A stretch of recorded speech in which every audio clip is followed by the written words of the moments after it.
السلام عليكم ورحمة الله وبركاته سودو هذا ضاو وديال أنا دلوا وداقو وراركي وجودن بيه دقدقاقية culus oo ka socda gobolka Sanaag iyo sidoo kale ciidamo ka amar qaata mahad cambaashe oo raba inay weeraraan ciidamo ka tirsan kuwa maamulka waqooyi bari dhacdooyinka weerarkii ugu dambeeyay dagaalo laga cabsi qaba halkaas inay ka dhacaan ciidanka SEC Khaatumo oo wada galaangalkii ugu dambeeyay iyo dagaalo ay doonayaan inay isku difaacaan iyo xasarada halka ka aloosan cabdiqaadir firdhiye oo go'aan adag qaatay iyo dagaal laga cabsi qabo gobolka Sanaag inuu markan madaxa la galo ayaan kula wadaagaya dhowrkii saac la soo dhaafay dabcan waxa si weyn loo dareemay dhaqdhaqaaqyo xoogan oo ka imaanaya darafyo kala duwan kuwaas oo la sheegay in intooda badan dhaqdhaqaaqyadu ay ka imaanayeen dhinaca Somaliland oo adeegsanaysa generaalka beesha dhulbahante ka soo jeeda ee la yiraahdo mahad cambaashe ninkan waxaa la sheegay in uu ku lug lahaa weerar dad badan lagu laayay oo ka dhacay gobolka Sanaag haddana waxaa lagu eedeynayaa inuu qayb ka ahaa qalalaasa dhowr ah oo ka dhacay gobolka Sanaag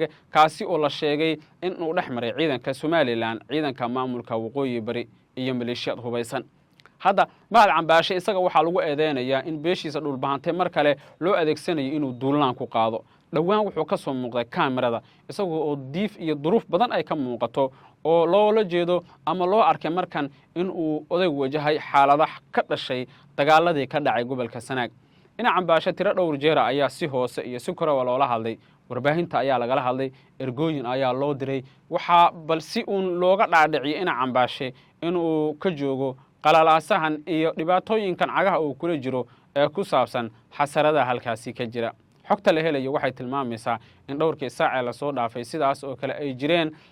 warbixino soo baxay oo la xiriira in maamulka waqooyi bari uu amar ku bixiyay in la weeraro goob walba uu ku sugan yahay mahad cambaashe taasi oo la sheegay inay ka dhalan karto in mahad cambaashe xilligan uu wajaho xaalad aan inaba caadi ahayn oo dhanka arrimaha weerarada ah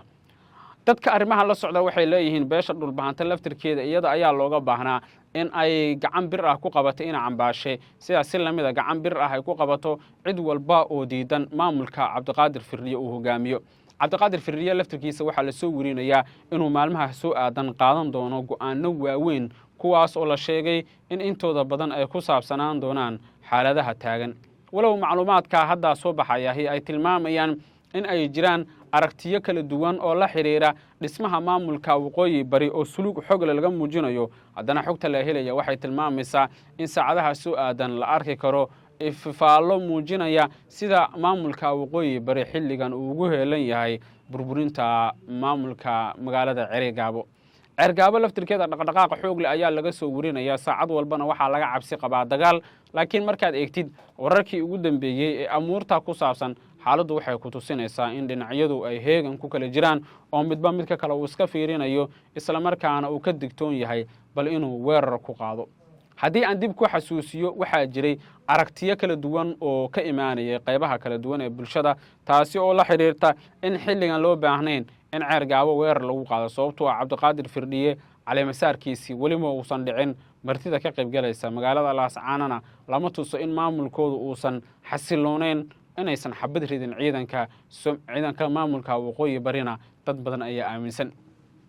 madaxweynaha xasan sheekh maxamuud ayaa ka qayb gali doona xafladda caleemasaarka cabdiqaadir firdhiye iyo ku-xigeenkiisa laakiin Somaliland iyo Puntland waxay abaabulayaan qorshayaal waaweyn oo la doonayo in lagu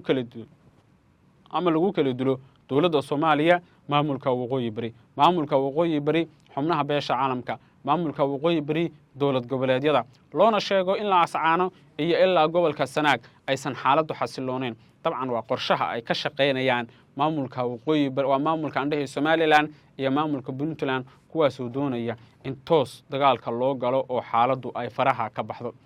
dadka arrimaha la socda sidoo kale waxay leeyihiin xaajooyinkan haddii aan si degdeg ah wax looga qaban arrimuhu way isbedeli karaan oo waxay xaaladdu tagi doontaa meel aan waxba laga qaban karin arrimaha sidoo kale hadda soo socda ay laga cabsi qaba inay xaaladda dab kale ku sii shidaan waa arrimaha gobolka Sanaag oo ciidamo xoogan ay buux dhaafiyeen meelo fara badan oo ka mid ah gobolka iyada oo la arkay dhowrkii saac la soo dhaafayna dhacdooyin la xiriira isku dhacyo ciidamo oo laga cabsi qaba inay gobolka Sanaag uu galo taasi oo aan loogeyn xaaladdu halka ay ku biishoon doonto laakiin haddaad eegtid arrimaha wararkii ugu dambeeyay xaaladdu waxay ku tusinaysaa in gobolka Sanaag uu ciidamo la ciirayo kuwa Somaliland kuwa waqooyi bari iyo kuwa Puntland iyana waxay ku soo kora daawadayaal wararkeena dambe ayaan idinkugu soo tabin doonaa haddii tahay markii kugu horreysay nagu soo biir subscribe channelkan waxaad la socon doontaa wararka iyo warbixinada mar walba halkaan ku daamacno soo dhawaada saaxiibayaal